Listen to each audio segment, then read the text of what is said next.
Baik, selanjutnya kita akan menjelaskan source code yang telah kami buat untuk program simulasi lampu lalu lintas adaptif kami.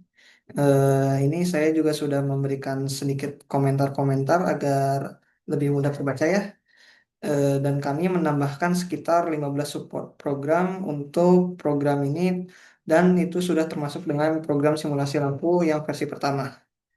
Jadi langsung saja di sini ada inisialisasi untuk variabel globalnya, lalu ada konstanta probabilitas, deteksi macet, konstanta untuk antrean, variabel penghubung yang dipilih nanti untuk pengguna oleh pengguna, lalu ada variabel akumulasi sisa waktu. Dan kita akan memasuki ke subprogram yang pertama itu untuk inisialisasi struktur jalan, di mana kita akan menentukan nanti batasan fisik persimpangan agar simulasi jadi lebih realistis. Di sini saya memasukkan maksudnya kami memasukkan minimal cabang percabangannya itu tiga, lalu untuk setiap cabangnya itu individunya 6, 6 cabang, dan maksimal total cabang untuk jika percabangannya ada dua itu sekitar 12. Lalu nanti kita memvalidasi jumlah titik persimpangannya atau nodenya. Setelah itu kita menghitung syarat minimum total cabang berdasarkan jumlah percabangan. Lalu kita memastikan total jalan masuk cabang berada dalam rentang kapasitas sistem. Nah, nanti kita akan masuk ke logikanya, logika pembagian cabang. Kalau misalnya ada dua titik persimpangan yang terhubung. Nah, ini validasi lagi supaya nanti kedua percabangannya jadi memiliki jumlah cabang yang adil. Nah, lalu jika hanya satu percabangan saja, ini akan menjadi default di mana nanti jumlah cabang A-nya sama dengan jumlah cabang biasa dan jumlah cabang B-nya 0 atau jumlah percabangan yang keduanya 0. Jumlah percabangan untuk cabang yang B itu 0. Lalu selanjutnya ada subprogram yang kedua. Ini untuk input data lalu lintas per cabangnya. Di mana yang pertama-tama kita akan mengecek dulu beban kendaraan yang tertinggal dari siklus sebelumnya. Ini berlaku untuk cycle yang lebih dari satu dan sisa antrean yang lamanya juga yang lebih dari nol. Nah, lalu kita akan memberitahu sisa waktu atau carryover dari yang sebelumnya, cycle sebelumnya, yang nantinya bakal ditambahkan ke durasi hijau ini. Lalu ada input parameter volume dan laju kedatangan kendaraan untuk memasukkan ke dalam array jumlah kendaraan datang dan waktu. Lalu nanti ada mengakumulasi total unit kendaraan yang harus dilayani.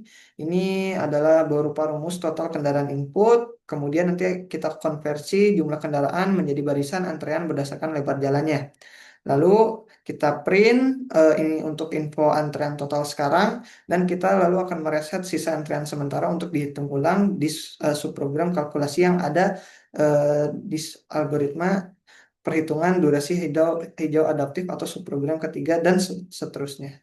Di subprogram ketiga ini kita menghitung dasar durasi awal yang disesuaikan nanti sama simpanan waktu dari siklus yang lalu atau sisa waktu. Kemudian nanti ada menentukan laju kendaraan berupa tes secara khusus untuk jalur antar percabangan dan juga kalau misalnya jalur reguler ini menggunakan input T dari penggunanya dan mengamankan nilai T supaya tidak bikin error, pembagian atau durasi akan menjadi negatif.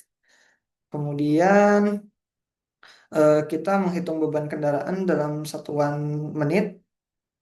Lalu kita ada faktor koreksi juga ini berupa konstanta untuk intensitas volumenya. Kemudian nanti juga ada penentuan durasi lampu hijau akhir atau waktu dasar nanti yang ditambahin sama faktor volume tadi. Nah, nanti juga ada limitasi durasi jika melebihi batas atau sisa waktunya lebih, nanti akan disimpan atau di carry over untuk siklus selanjutnya. Kemudian kita hitung estimasi sisa antrean fisik jika durasi hijaunya tidak mencukupi, di mana nanti kita akan menghitung rasio kendaraan yang tertinggal akibat pemangkasan waktu yang sebelumnya dan dikonversi agar volume yang tertinggal itu kembali ke bentuk barisan. Nah, lalu kita akan masuk ke subprogram yang keempat, itu tentang output data lampu hijau, di mana kita menampilkan durasi hasil kalkulasi untuk setiap cabang dari subprogram yang sebelumnya, lalu mengakumulasi total waktu pengerjaan dalam satu siklus penuh. Nah, nanti kita juga akan menambahkan total waktu siklus ini nanti ke dalam rekaman total waktu simulasi secara keseluruhan. Kemudian di subprogram yang kelima, Ada eksekusi, simulasi itu untuk fase yang paralel. Nah, di sini kita menyiapkan terlebih dahulu variabel untuk menampung urutan jalan cabang di setiap titiknya. Lalu kita menyusun logika urutannya dari cabang biasa dulu, baru cabang jalur penghubung yang diproses di terakhir. Lalu kemudian kita akan menentukan berapa banyak fase lampu yang harus dijalankan sesuai sama cabang yang terbanyaknya. Lalu kita menjalankan simulasi secara paralel di mana cabang A dan B bisa hijau bersamaan. Maksudnya di sini adalah cabang pada percabangan A dan percabangan B bisa hijau bersamaan sehingga ada dua lampu hijau dalam dua percabangan. Kemudian mengambil durasi hijau yang terlama sebagai penentu lama fase paralel tersebut yang kemudian kita tampilkan lagi visualisasi status lampu untuk setiap cabangnya. Di mana nanti cabang hijau ini akan menunjukkan dua cabang yang berbeda di percabangan A dengan percabangan B dan sisanya cabang merah itu gabungan dari percabangan A dan percabangan B yang tidak hijau. Kemudian kita masuk ke subprogram yang keenam ini untuk kendali perulangan simulasi, di mana kita membuat sebuah kontrol simulasi ini juga dari program yang versi pertama juga sudah ada, di mana kita pertama kali itu mengecek apakah ada durasi waktu yang belum tuntas di siklus saat ini. Kemudian peringatan kalau pengguna ingin berhenti walaupun masih ada sisa waktu. Nah, yang kemudian apabila penggunanya memilih untuk tetap yakin agar keluar dari simulasi walaupun masih ada sisa waktu, maka simulasi akan dihentikan dan mengabaikan sisa waktu dan nanti langsung ke konklusi atau ringkasan akhir simulasi yang dijelaskan pada subprogram 7 ini.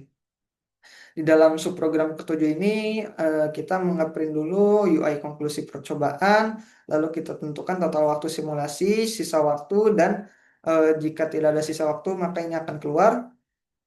Lalu kita akan memberikan performa akhir setiap cabang atau sisa antrean dan laju kendaraan. Eh, ini untuk cabang misalnya cabang A, sisa antreannya berapa dan laju kedatangan kendaraannya juga berapa. Kemudian kita akan masuk ke subprogram-subprogram yang digunakan untuk utilitas saja. Jadi ada subprogram yang ke-8, ada utilitas inisialisasi array yang membantu saya dan kelompok saya untuk membuat list kosong dengan tipe data tertentu, terutama untuk string, integer, atau float. Ini untuk string, ini untuk integer, dan ini untuk float. Setelah itu juga ada subprogram 9 ini juga sama untuk utilitas inisialisasi data cabang di mana nanti ada perhitungan cabangnya di mana nanti ada alfabetnya A B C D sampai Z eh, yang pada awalnya pada program versi sebelumnya kita menentukannya dengan array tapi di sini juga sama hanya saja bentuk array alfabetnya di, diinisialisasikan dalam subprogram yang ke-8, lalu kita masukkan subprogram yang ke-9 dengan alfabetnya langsung A, B, C, D dengan sampai Z untuk mempersingkat. Kemudian kita masuk ke subprogram yang ke-10 untuk kalkulasi probabilitas arus kendaraan. Ini adalah fitur yang barunya, di mana kita akan menghitung probabilitas apakah dia akan memasuki ke jalur transit atau jalur lokal. Di mana kalau jalur lokal itu akan dari satu percabangan misalnya dari cabang A pada cabang pada percabangan A lalu keluar dari percabangan A juga misalnya cabang C jadi dari A ke C langsung keluar sedangkan untuk jalur transit misalnya ada perhubungan antara cabang B dengan cabang E dari percabangan A ke percabangan B maka misalnya saya memasuki input kendaraan dari cabang A menuju ke perhubungan tersebut antara cabang B dengan cabang E lalu keluar melalui eh, cabang D pada percabangan yang B. Nah, di sini kita akan mengevaluasi apakah jalan tersebut itu nanti bertemu titik temu antar persimpangannya. Di mana jika hanya ada satu persimpangan, maka nanti semua kendaraan akan bertujuan lokal. Dan jika terdeteksi macet nanti untuk di jalur transit atau perhubungan, sistem ini akan mencoba untuk mengalihkan supaya probabilitas arusnya secara otomatis kembali ke lokal. Nah, di sini kita bagi jumlah kendaraan menjadi dua kategori, lokal yang tadi langsung keluar dari percabangan dan transit atau ke titik B atau ke titik perhubungan. Nah, di mana kalau misalnya jalur penghubungnya tidak menerima input manual, maka hanya menerima kiriman kendaraan dari persimpangan yang lainnya. Kemudian ada subprogram yang ke-11, penentuan jalur penghubung antar node atau antar percabangan. Nah, di sini kita akan meminta user untuk memilih jalur mana dari yang A yang akan membuang kendaraan ke arah B atau yang akan menghubungkan dari dari percabangan A menuju ke percabangan B. Kemudian juga kita juga meminta user untuk memiliki jalur mana yang dari B yang akan menerima kendaraan dari arah A atau sebaliknya ini. Kemudian setelah itu ada subprogram yang ke-12 ini untuk sensor deteksi kemacetan yang berada dari subprogram 10 tadi. Yang ini. Untuk kalkulasi probabilitas jika yang terdeteksi macet di jalur transit. Jadi kita menetapkan dulu ambang batas fisik jalannya. Jadi pada di sini contohnya itu 80% dari kapasitas jalan. Apabila sudah melebihi dari kapasitas jalan 80% ini, sensor deteksi kemacetan akan menyala dan akan mendeteksi bahwa pada jalur transit atau perhubungan itu terjadi macet, sehingga akan mengubah sesuai dengan kalkulasi probabilitas untuk mengalihkan probabilitas arus secara otomatis ke yang lokal atau langsung keluar dari percabangan. Kembali lagi, eh, setelah itu kita mengevaluasi antrean pada titik kritis penghubung. Nah, kemudian ada subprogram yang ke-13. Ini logika transfer arus antar persimpangan dari probabilitas yang ada di subprogram ke-10. Di mana kita pertama-tama menghitung akumulasi kendaraan dari berbagai cabang di A yang menuju ke arah B. Nah, jika indeks A ditemukan, maka menambahkan kiriman arus transit ke antrean jalur penghubung yang A. Lalu kita estimasi jumlah kendaraan yang berhasil menyeberang ke titik B. Nah, kemudian ini juga apabila indeks penghubung B yang ditemukan, maka kita memasukkan kendaraan yang lolos dari A ke antrean jalan masuk di titik B. Kemudian di subprogram yang ke-14 terdapat manajemen distribusi sisa waktu yang efisien. Kita menghitung total waktu simpanan dari seluruh fase yang hijaunya agar berakhir lebih cepat. Lalu menghitung eh, menghitung ada berapa banyak cabang yang sedang macet atau antri. Lalu kami membagi total waktu simpanan secara adil kepada cabang yang membutuhkan jika ada antreannya. Nah, jika semuanya lancar, nanti waktu simpanan akan tetap disimpan di masing-masing fasenya. Lalu di subprogram yang terakhir, ada adaptasi kepadatan ekstrim. Ini yang terjadi apabila eh, terjadi kemacetan di jalur transit, di mana kita memberikan bonus durasi ekstra jika antrian fisik sudah melampaui batas toleransi atau 80% tadi.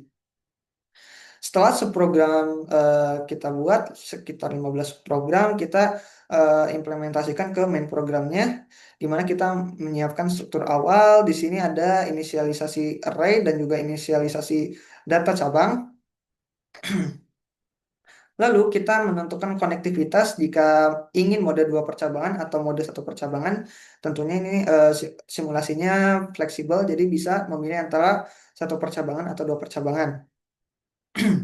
Kemudian ini ada looping utama simulasinya, di mana terjadi sinkronisasi kendaraan antar titik di awal siklus terlebih dahulu, lalu deteksi kondisi kemacetan sebelum kalkulasi durasinya.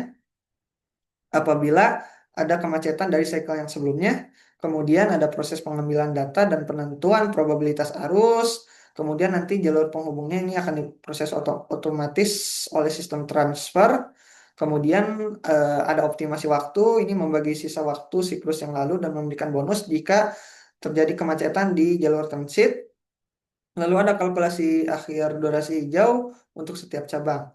Nanti kita akan riset kembali antrean penghubung setelah lampu hijaunya sudah selesai karena kendaraan sudah dianggap telah menyeberang dari dari perhubungan. Kemudian kita akan menampilkan hasil kalkulasi dan menjalankan simulasi secara sederhana. Kemudian kita meminta input pengguna jika ingin melanjutkan atau memberhentikan simulasi dan pada akhirnya selesai konklusi cycle ke akan dibuat sebuah konklusi dari simulasi tersebut. Eh, Sekarang saya akan mencontohkan dari program ini. Jadi pertama-tama kita akan memasukkan jumlah percabangan dulu. Kita akan mencoba dua percabangan terlebih dahulu. Lalu kita masukkan total cabang di sini minimal 6 dan maksimal 12. Jadi saya akan mengambil contoh 6 atau mungkin 7. Nah, di sini ada 7, berarti range-nya ada sekitar 3 sampai 4. Nanti jika kita memasukkan 3, maka percabangan B memiliki jumlah cabangnya 4 dan sebaliknya apabila percabangan A kita pilih 4, maka percabangan B eh, akan mengurangi dari jumlah cabang ini, misalnya 7 berarti menjadi 3. Jadi saya akan memasukkan 4 sini dan akan keluar 3 cabang. Hmm. Lalu kita akan memasukkan label cabang karena di sini sudah ditentukan dari A hingga D, maka percabangan A misalnya kita pilih yang akan menjadi cabang penghubungnya adalah cabang B dengan cabang misalnya cabang F. Nanti akan terbentuk cabang B dengan F. Lalu di cycle pertama karena masih belum ada antrean, nanti di cabang penghubung A masih aman, tidak ada antrean atau barisannya masih nol. Dan kita misalkan kita memasukkan setiap cabangannya setiap cabangnya 50 kendaraan untuk setiap 10 detik. Nah, di sini juga akan diperlihatkan info antrean total di mana ada 13 barisan. Lalu ada info probabilitas juga. Cabang A jadi memiliki arus lokal sesuai sama probabilitasnya 60% dengan 40%, berarti untuk arus lokal itu 30 kendaraan dan arus transit itu 20 kendaraan. Nah, di sini ada info juga bahwa cabang B yang telah kita pilih sebelumnya di sini adalah jalur penghubung sehingga input arus langsungnya 0. Lalu untuk cabang C misalnya kita samakan saja. Nah, ini juga akan mengeluarkan arus lokal dan arus transit atau info probabilitas dan juga info antrean total. Misalnya saya memasukkan 25 dengan 10 akan keluar juga sama dan sininya 7 barisan, selanjutnya juga sama, kita samakan saja. Dan yang terakhir mungkin 50 sampai 10. Dan di sini bisa dilihat bahwa cabang F itu jalur penghubung lagi sehingga input arus langsungnya 0. Nah, di sini kita bisa melihat bahwa ada adaptasi waktu dasar berdasarkan kepadatan antreannya. Di mana di cabang A, C, dan G itu karena melebihi batas, karena jumlah kendaraannya 50, lebar jalannya 4, sehingga terbuat 13 barisan, sedangkan melebihi batas dari 10. Jadi diberikan bonus waktu dasar sekitar 7,5 detik dan total sisa waktu yang barunya 7,5 detik. Nah, sisa waktu ini nanti akan membuat sisa antrean sekitar 4 barisan. Volume sisanya 14. Kemudian ini durasi lampu hijau cycle yang pertama dengan tambahan 60 detik dari 50 kendaraan ini terutama untuk yang A, C, dan G. Sedangkan sisanya menyesuaikan 33 detik, 30 detik, dan perlu diingat bahwa untuk satu cycle ini dimaksimalkan bahwa 60 detik itu adalah untuk siklus per siklus. Sehingga setelah 60 detik ini pasti ada sisa untuk cycle yang berikutnya atau 12,57 untuk percobaan A, C, dan G. Lalu di sini kita menyalakan simulasi lampu lalu lintas yang adaptif, di mana di fase 1 kita bisa melihat bahwa cabang yang hijaunya adalah cabang A dan E, kemudian cabang yang lainnya itu akan berwarna merah, di mana ini ada fasenya 60 detik, kemudian fase kedua 60 detik juga sama, fase ketiga 33 detik sesuai dengan D dan E, fase keempat itu 20 detik sesuai dengan B dan F. Nah, kemudian total waktu efektif dari siklus tersebut adalah 173 detik. Nah, di sini ada kontrol simulasi apakah Anda ingin melanjutkan ke siklus berikutnya. Jadi saya akan memasukkan satu untuk melanjutkan. Nah, lalu setelah kita memasukkan satu, nanti keluar transfer arus dari cycle yang kedua, di mana total arus transit dari percabangan A ke cabang B ini sekitar 50 kendaraan.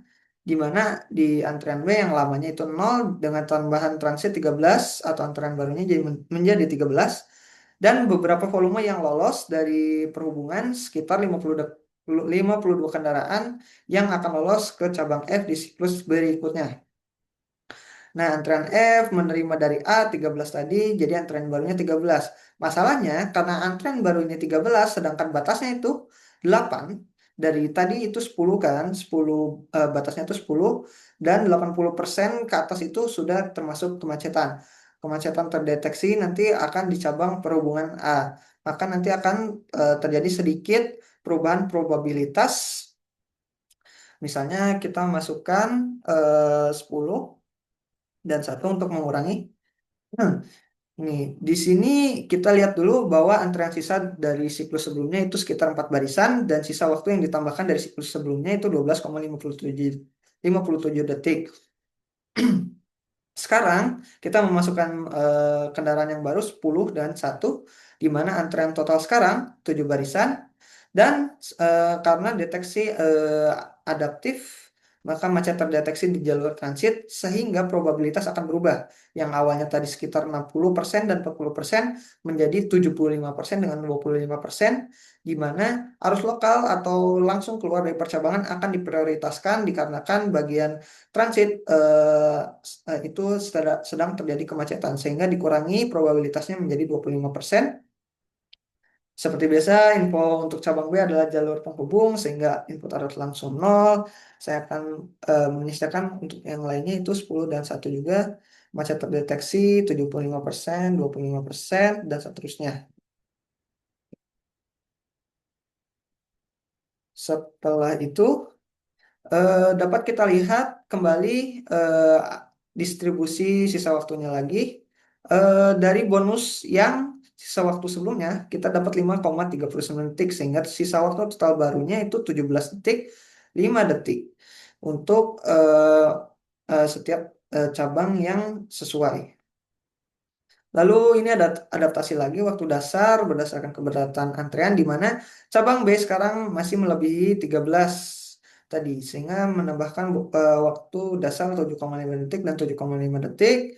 Lalu karena cabang B dan F itu adalah cabang penghubung maka akan direset kembali setelah menjadi 0 karena sudah dilayani atau kendaraan diasumsikan sudah keluar dari cycle tersebut. Lalu dapat kita lihat bahwa memang benar untuk sisa-sisa cycle berikutnya eh, tidak ada lagi sisa waktu karena semuanya sudah dilayani walaupun di sini terlihat melebihi batas 13 eh, antrean dari 10 antrean dan memberikan bonus waktu dasar 7,5 7,5 namun ternyata untuk karena sudah diasumsikan telah keluar dan direset kembali menjadi 0 maka sisa waktu akan menjadi habis dan dihabiskan di cycle yang kedua ini. Maka kita bisa lihat 40,57 dan seterusnya. Kemudian simulasi lampu lalu lintas yang adaptif ini kita jalankan di mana fase-fasenya sudah diperlihatkan dan total waktu efektif untuk siklus ini adalah 162 detik. Jadi di sini kita bisa memilih untuk melanjutkan kembali atau menghentikan dan saya akan memilih untuk menghentikan dan ini adalah hasil akhir dari konklusi percobaan untuk siklus kedua. Pertama-tama kita diperlihatkan total waktu simulasi dari dua siklus itu adalah 538,0 detik dan tidak ada sisa waktu sesuai dengan yang tadi tidak ada sisa waktu 0 detik semua.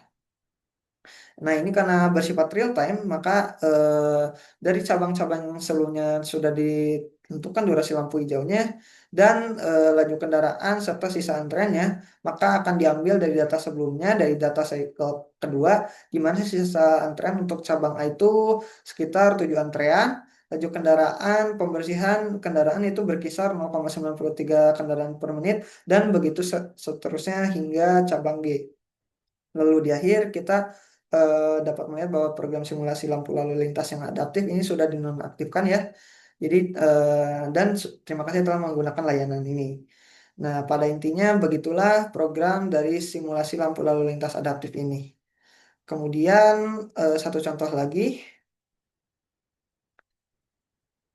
Dan saya mungkin memberikan sekarang jumlah percabangannya satu. Di sini juga ada total jumlah cabang minimal 3, maksimalnya 12. Nah, di sini karena tidak ada, karena ini adalah sistem satu percabangan, maka tidak ada info probabilitas dan kemacetan. Nah, misalnya saya memberikan jumlah kendaraannya 10 dan ini satu, di sini tidak ada info probabilitas, hanya info antrean total. Nah, kemudian karena adaptasi waktu dasar berdasarkan kepadatan antrean tidak ada, maka tidak ada cabang yang mengalami kepadatan antrean di atas ambang batas. Kemudian di durasi lampu hijau ini menyesuaikan sama sisa waktu sesuai dengan keluar dan masuknya input dan output dari percobaan tersebut. Ini sesudah sesuai dengan eh, program versi pertama kita. Kemudian simulasi lampu lalu lintas dijalankan, cabang hijau A, cabang hijau B, cabang hijau C untuk 3 fase. Dan total waktu efektif siklusnya 60 detik. Mungkin saya lanjutkan dulu karena saya ingin mencoba untuk menambahkan sisa waktu. Saya masukkan 100 untuk masing-masing cabang. Dan dapat dilihat bahwa walaupun tidak ada sisa waktu dari sebelum, dan ini ada distribusi sisa waktu di mana tidak ada sisa waktu dari siklus sebelumnya. Dan ini adaptasi waktu dasar kepadatan antrean jika baru benar-benar diberikan nilai yang tinggi. Di mana bonus antrean ini cabang A, B, dan C ini melebihi antrean 25, 25, 25 sehingga diberikan bonus waktu dasar 7,5 detik lagi. Dan sisa antrean satu barisan. Lalu ternyata kita hanya memberikan sisa sekitar 0,83 detik yang benar-benar kecil, walaupun kecil tapi sangat signifikan karena sekitar 2 detik, 3 detik. Kemudian kita masukkan ke fase 60 detik, 60 detik, dan 60 detik. Sisa waktu total waktu efektif siklusnya 180 detik. Dan mungkin saya akan coba hentikan simulasi ini di tengah-tengah walaupun ada sisa waktu. Nah, di sini akan ada konfirmasi apakah Anda yakin karena masih terdapat percabangan yang memiliki sisa waktu. Jadi jika ingin dimasukkan, jika ingin dilanjutkan, masukkan satu, dan jika ingin tetap keluar, ketik 0. Saya ketik 0. Dan yang terakhir ini ada konklusi percobaan kembali di mana total waktu simulasi untuk dua siklus ini 240 detik, di mana total waktu sisa dari siklus terakhir ini yang diabaikan itu sekitar 2,5 detik. Dapat kita lihat di sini. Lalu untuk cabang A sisa antrean dan laju kendaraan bisa dilihat di sini, untuk cabang B sini dan C di sini. Lalu kembali lagi program simulasi lampu lalu lintas adaptif ini sudah dinonaktifkan, dan terima kasih telah menggunakan layanan ini. Jadi sekian untuk source code kali ini, dilanjutkan ke kesimpulan.